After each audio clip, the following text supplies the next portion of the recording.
Hey, I'm William.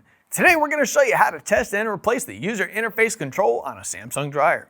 If the dryer's display isn't working, there's unresponsive buttons, an erratic display, or if it won't start at all, then this might be the part you need to check or replace.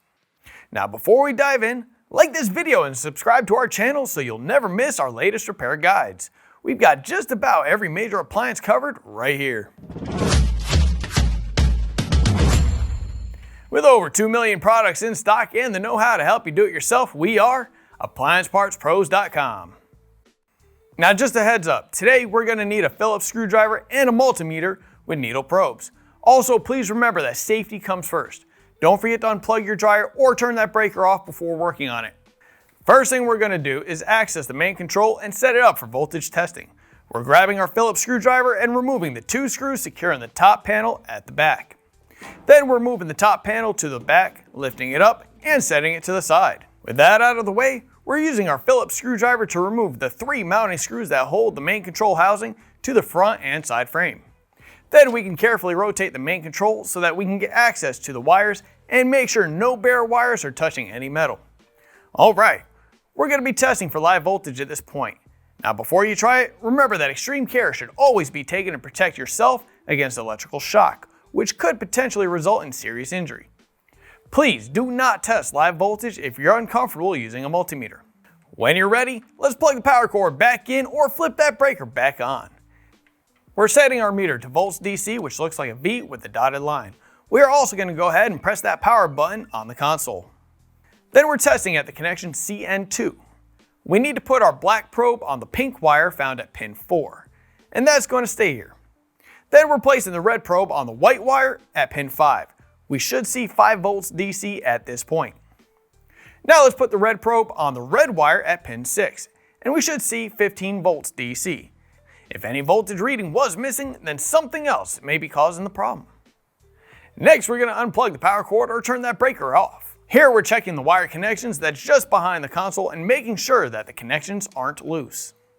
If voltages were present at the main control and there's not a loose connection, then that means the user interface control has failed, like this one here. In case your user interface control was faulty, let's replace it together. First, we're pulling the knob off the console. Then we're disconnecting the wires that we checked earlier behind the console. Now we're lifting up on the console and pulling it away from the dryer. Then we're going to use our Phillips screwdriver to remove the 10 screws that hold the user interface control to the console so we can pull it away. There is a locking tab on the side of the selector knob control that you will need to shift the board a little to the side to be able to get it to clear from the console. Here's what the old user interface control looks like, and here's the new one. If you've already got one, great. If not, you can pick one up at AppliancePartsPros.com. We're going to set the new user interface control down on the console like this and secure it in place with the 10 screws we removed from the original one. Now it's time to put this dryer back together. We're installing the console back onto the appliance, making sure that we connect the wires as we do so.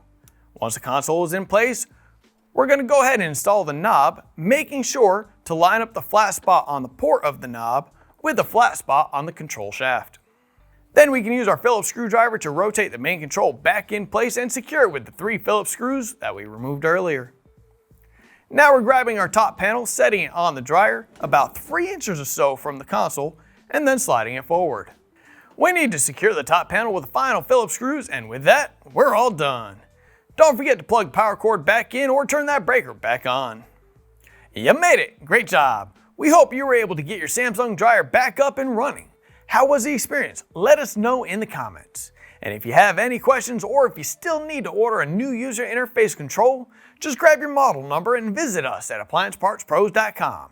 Orders ship fast and most arrive in just 1 or 2 days. Thanks for stopping by and we hope to see you again.